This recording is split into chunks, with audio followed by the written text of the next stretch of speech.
If staff turnover were an Olympic sport, Harry and Meghan Markle would already be standing on the podium, offering a tight smile while quietly blaming the referees. Welcome to Camp Sussex, the only workplace on Earth where the mission statement is compassion. The branding screams kindness, and the internal culture allegedly feels like surviving a group project run by two people who never read the instructions but still expect full credit. They smile, they hug, they talk about healing, they profit from trauma.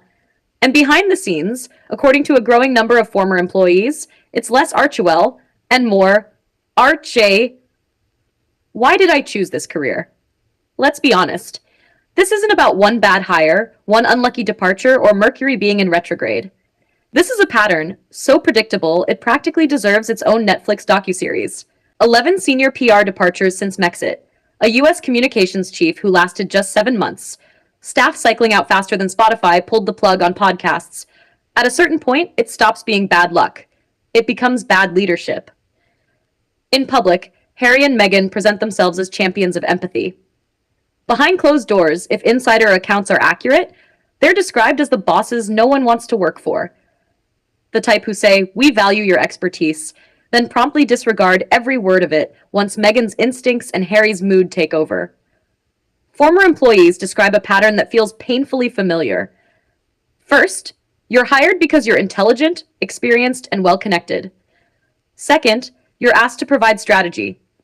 Third, that strategy is overturned within hours. Fourth, you're blamed when the improvised mess fails. Fifth, you're quietly shown the door. Wash, rinse, repeat. The Sussex method. Insiders say working for Harry and Meghan is like being a GPS that's completely ignored while the driver insists on navigating by vibes.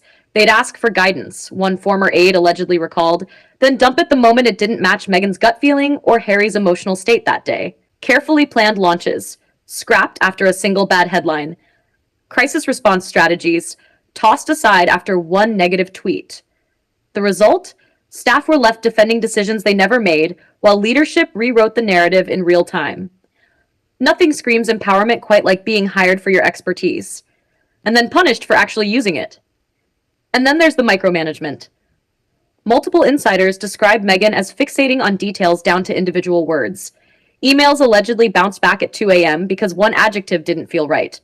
Then changed the next day, then changed again, then returned with a passive-aggressive smile emoji attached. Nothing was ever final. Ever. This wasn't leadership. It was creative whiplash. Staff reportedly lived in a constant state of tension, bracing for late-night messages that could erase weeks of work due to a mood shift or an impulsive clapback. Productivity? Dead. Morale? Cremated. You're praised right up until something goes wrong, one former aide claimed. Then you're quietly shown the door. Bad press? Your fault. Failed projects? Your fault. Public backlash? Somehow never the responsibility of the names on the building. And once you're gone, you become the convenient, unnamed source blamed for everything that didn't work. How convenient. And then there's the unspoken rule. According to critics and former staff alike, Harry and Meghan allegedly expect others to carry the workload while they step in for the photo op. Their approach could be summed up as show up, do good, pose for 15 minutes, disappear. Projects are reportedly built, refined, and perfected by others, then unveiled with Sussex branding slapped on top, like a luxury label pasted onto white label products. Sound familiar? It should.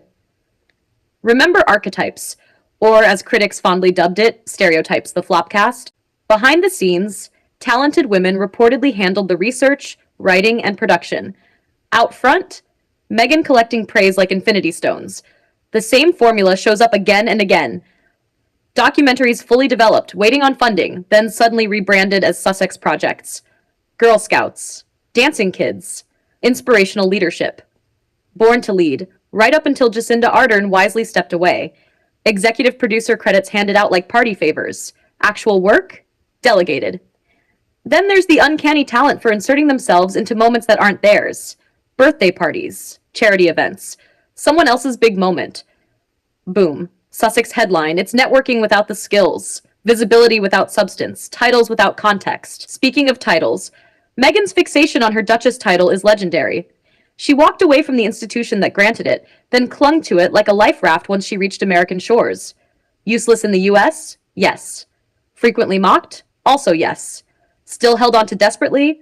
Absolutely. Insiders say staff were expected to address her formally, Duchess Meghan or Madam, while public messaging insisted she was just Meghan, the relatable California girl boss.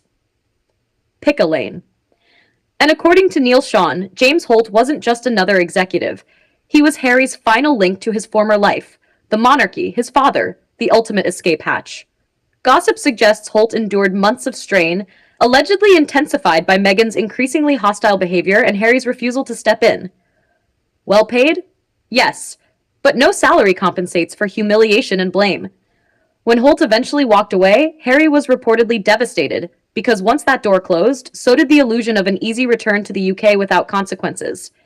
And yes, rumors say Holt didn't exit quietly. Tea was spilled, feelings were aired, bridges were burned.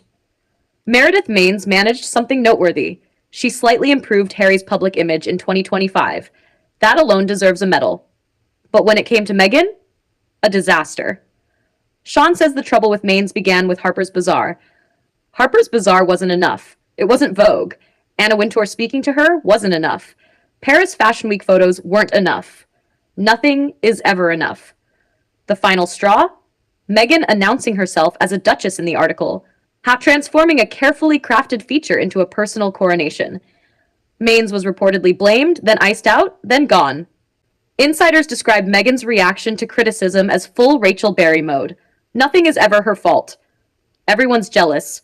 Trump did it, the media did it, the staff did it, and Harry? Fully on board. Together, they create a feedback loop of delusion and entitlement, leaving no room for growth, only endless repetition. So here we are. Another departure, another red flag, another reminder. When everyone keeps quitting, the problem isn't the employees. It's leadership that mistakes control for competence, instinct for insight, and titles for talent. Camp Sussex will always attract new hires. Good salaries bring in brave souls, but the reputation is already set. In PR circles, a new nickname is making the rounds, the real bosses from hell. And honestly, that might be the most accurate branding they've had in years. If you're going to be naughty, you've got to be nice. And if you're going to run a workplace, maybe stop blaming everyone else when they sprint for the exit.